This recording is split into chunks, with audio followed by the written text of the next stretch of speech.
खाटू श्याम को भगवान श्री कृष्ण के कलयुगी अवतार के रूप में जाना जाता है। ऐसा कहे जाने के पीछे एक पौराणिक कथा का हाथ है। राजस्थान के सीकर जिले में इनका भव्य मंदिर स्थित, जहां हर साल बड़ी संख्या में श्रद्धालु आते हैं। लोगों का विश्वास है कि बाबा श्याम सभी की मुरादें पूर्ण करते हैं और रंग को भी राजा बना सकते हैं। कौन है बाबा खाटू श्याम? बाबा खाटू श्याम का संबंध महाभारत काल से माना जाता है। यह पांडुपुत्र भीम के पौत्र थे। ऐसी कथा है कि खाटू श्याम की अपार शक्ति और क्षमता से प्रभावित होकर श्री कृष्ण ने इन्हें कलियुग में अपने नाम से पूजे जाने का वरदान दिया। खाटू श्याम की कथा लाक्षागृह की घटना में प्राण बचाकर वन भटकते पांडवों की मुलाकात हिडिंबा नाम की राक्षसी से हुआ। यह भीम को पति रूप में प्राप्त करना चाहती थी।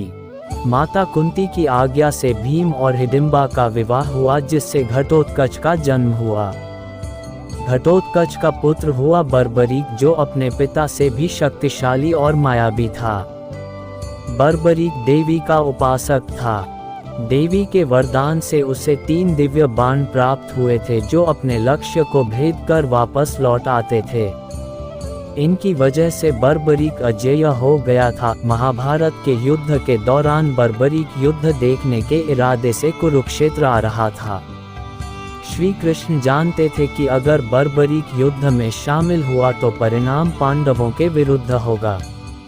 बर्बरीक को रोकने के लिए श्री कृष्ण गरीब ब्राह्मण बनकर बर्बरीक के सामने आए।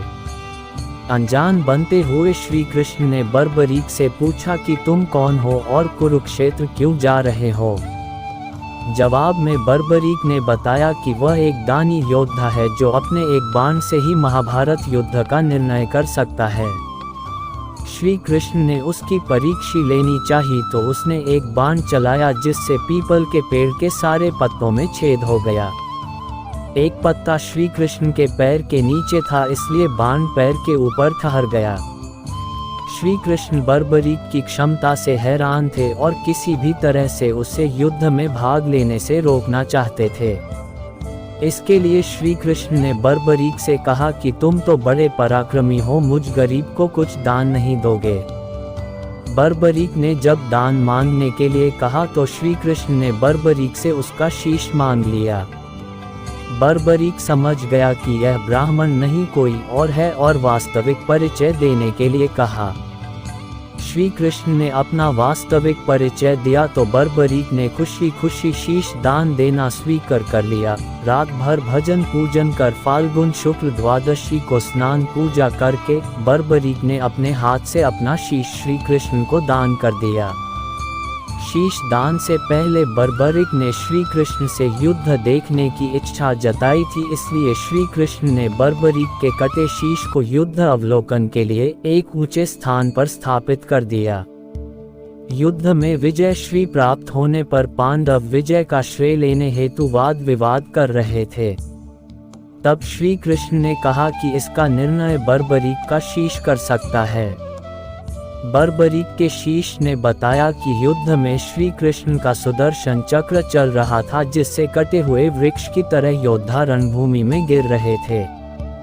द्रौपदी महाकाली के रूप में रक्तपान कर रही थीं। श्री कृष्ण ने प्रसन्न होकर बर्बरीक के उस कटे सिर को वरदान दिया कि कलयुग में तुम मेरे श्याम नाम से पूजित होगे। तुम्हारे स्मरण मात्र से ही भक्तों का कल्याण होगा और धर्म, अर्थ, काम, मोक्ष की प्राप्ति होगी। स्वप्न दर्शनोपरांत बाबा श्याम खाटू धाम में स्थित श्याम कुंड से प्रकट हुए थे।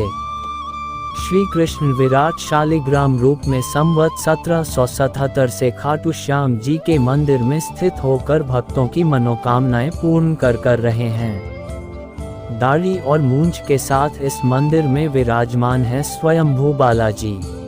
हर साल लगता है खाटू श्याम मेला। प्रत्येक वर्ष होली के दौरान खाटू श्याम जी का मेला लगता है। इस मेले में देश विदेश से भक्तजन बाबा खाटू श्याम जी के दर्शन के लिए आते हैं। इस मंदिर में भक्तों की गहरी आस्था है।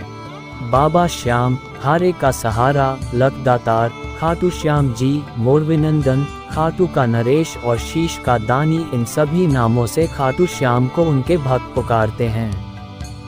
खाटू श्याम जी मेले का आकर्षण यहाँ होने वाली मानव सेवा भी है। बड़े से बड़े घराने के लोग आम आदमी की तरह यहाँ आकर श्रद्धालुओं की सेवा करते हैं। कहा जाता है ऐसा करने से पुण्य की प्राप्ति होती है।